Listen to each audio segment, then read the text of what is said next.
안녕하세요. 반갑습니다. 김미성 약사입니다. 한 주 동안 잘 계셨는지요? 오늘은 제가 지난 시간에 이어서 이 녹내장을 예방하거나 또는 녹내장이 발현이 된 후에 같이 병행해서 드실 수 있는 영양제를 찾는 분들에게 정말 많은 도움이 되는 그런 내용이라고 생각을 합니다. 꼭 끝까지 들어봐 주시고요. 내용이 마음에 드시면 좋아요와 구독 버튼도 부탁드립니다. 이미 녹내장을 앓고 계시는 분들도 있고요. 또는 유전이나 가족력 때문에 녹내장의 예방을 위해서 적극적으로 영양제 섭취를 원하시는 분들이 계시는데요. 대다수는 이렇게 녹내장에 대한 해석 자체도 아직은 의견이 분분하다 보니까 뭘 먹어야 될지, 어떤 영양제가 나에게 도움이 될지 잘 모르신다라는 겁니다. 그래서 오늘은 그런 분들에게 도움이 되는, 제가 생각했을 때 가장 도움이 되는 권장 영양소를 말씀드려 보도록 할게요. 첫 번째로 권장되는 영양소는요, 오메가3예요. 이 오메가3를 선택하실 때는 물론 다른 질환도 마찬가지지만 정말 질이 좋은, 그러니까 산패율이 거의 제로에 가까운 오메가3를 선택하실 필요가 있고요. 당연한 말이지만 순도도 높고 함량이 높은 제품을 선택하시라는 얘기입니다. 그리고 제가 봤을 때 녹내장 개선이 될 정도의 용량은요, 최소한 저는 하루에 4g에서 5g 이상을 씁니다. 그러다 보면 이 알약으로 드시게 되면 그 정도 용량을 드시는 거는 정말 힘든 일이거든요. 그래서 제가 봤을 때는 이런 경우에 오메가3를 액상 형태의 오메가3를 드시는 게 좋을 것 같아요.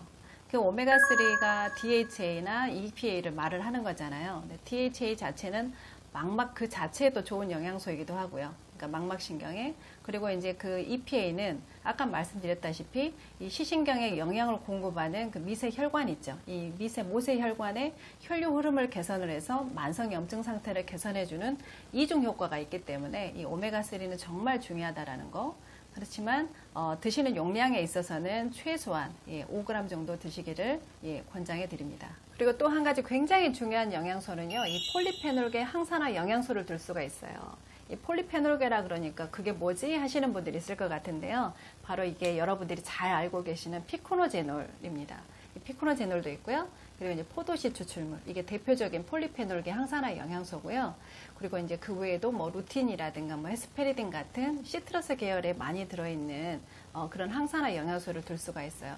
이러한 것들이 종합적으로 들어있는 그러면서도 흡수율이 아주 높은 항산화 영양소가 이렇게 제품으로 나와 있거든요. 이러한 제품들을 드시게 되면 그런 손상된 혈관 내벽이 교정이 된다라는 거죠. 그럼으로써 이게 그게 또 어떤 역할을 해주냐면 이게 손상된 내피를 복원을 시켜줄 뿐만 아니라요.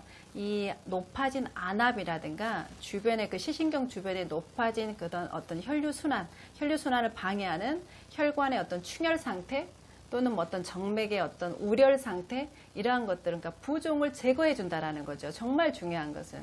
그래서 이 폴리페놀계 복합 영양소들은요, 항산화 영양소들은 이 눈 안과 질환이라든가 귀에 대한 메니에르 질환이라든가 이러한 어떤 우렬성 병변, 충혈성 병변이 있을 때 1차적으로 선택되는 게 바로 이 폴리페놀계 영양소라는 얘기예요. 그래서 이런 걸 드시게 되면 첫째로는 혈관의 어떤 우렬이나 혈관의 충혈을 제거해서 부종을 제거해 줄 수가 있고요. 결국은 이게 안압 치료까지도 병행이 될 수가 있는 문제니까요.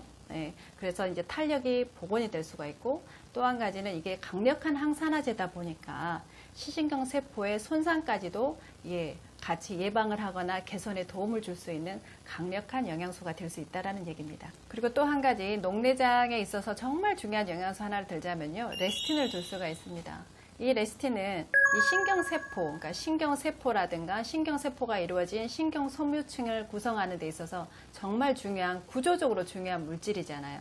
그러니까 기능적으로나 구조적으로 중요한 영양소들이 있는데 그 중에 하나가 바로 레시틴이에요. 그러니까 신경세포 자체를 구성한다라는 거죠. 그럼으로써 이 시신경세포가 손상이 됐을 때 이게 재생이 되고 수복이 되고 복원하는 데 있어서는요, 무엇보다도 이 레시틴의 어떤 공급은 정말 중요해요.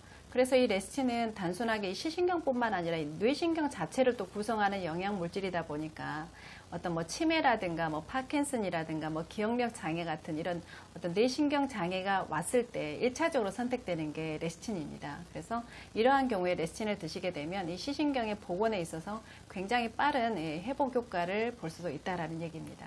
녹내장의 정말 중요한 영양소 마지막으로 소개해 드릴 것은요, 바로 나토키나제예요. 제가 이미 말씀드렸던 것처럼 이 녹내장의 주요 원인은 시신경이 손상이 된 거라고 말씀을 드렸죠. 그러니까 높아진 안압이 아니라 시신경의 손상의 문제가 있고, 그렇다면 시신경이 손상이 되는 주요 원인은 두 가지인데, 그 첫 번째가 바로 이제 산화적 손상이다. 그리고 두 번째가 미세 혈류순환 장애에 의해서 그 시신경 세포로 영양소와 산소가 공급이 못 돼서 만성염증으로 이어진 것이 이제 주요 원인이다라고 말씀을 드렸는데요. 그 중에서 이 나토키나제는 어떤 역할을 하냐면요. 이게 나토키나제가 혈전 용해하는 효과가 있다라는 건 아마 다 아실 거예요. 이게 시신경에 영향을 되는, 그러니까 영향을 되는 이 혈관들은 당연하지만 아주 미세한 혈관들이죠. 눈에 보이지 않을 정도의 혈관들이고, 이게 문제가 생기면 당연하게도 우렬이나 충혈은 반복이 되고, 그러다 보면 당연하겠지만 혈류 속도도 느려지다 보니까 혈전이 생긴 건 너무 당연하죠. 그랬을 때 이게 이 혈전 때문에 결국은 시신경의 손상은 가속화되고, 또 시신경의 손상이 가속화되다 보니까 주변의 우렬 상태는 또 반복이 돼서 혈류순환은 더 정체될 수밖에 없고 해서 이게 악순환이 반복이 되는 거죠. 그랬을 때 이거를 근원적으로 중간에서 끊어줄 수 있는 게 바로 이 나토키나제라는 영양소가 될 수 있다는 거예요. 그래서 저는 실제로 임상적으로도요, 이 나토키나제를 썼을 때 굉장히 좀 좋은 예후를 여러 번 경험을 했었거든요. 그래서 좀 드실 경우에는 이러한 제가 말씀드린 이런 영양소들을요, 조금 적극적으로 드셨으면 좋겠다라는 개인적인 바람이 있습니다. 오늘 내용 요약을 좀 해드리자면요. 녹내장의 예방을 원하시거나 또는 이미 증상이 발현이 된 후에 병원 치료와 병행해서 적극적으로 영양소의 섭취를 원하시는 분들에게 도움이 되는 영양소를 말씀드리자면요. 첫 번째가 이제 오메가3였어요. 이 오메가3를 선택하실 때는 되도록이면 함량이 높고 산표율이 없는 순도가 좋은 액상 형태의 오메가3를 드시는 걸 권해드리고요. 그리고 두 번째가 바로 이제 폴리페놀계 항산화 영양소요. 여러분들이 잘 알고 계시는 뭐 피코노제놀이나 뭐 포도씨 추출물, 루틴이나 헤스페리딘 같은 이러한 복합 항산화 영양소가, 폴리페놀 영양소가 다량 함유되어 있는 것을 선택하시라는 거고요. 그리고 세 번째가 어떤 시신경이라든가 뭐 뇌신경 자체의 구성 물질이기도 한 레스틴을 적극적으로 드시라는 거고요. 이 레스틴은 꼭 과립형으로 드시길 권해드려요. 그리고 이제 네 번째가 이제 나토키나제 권해드렸습니다. 오늘 녹내장 관련 영양소 말씀드렸는데요. 많은 분들에게 도움이 됐으면 좋겠습니다.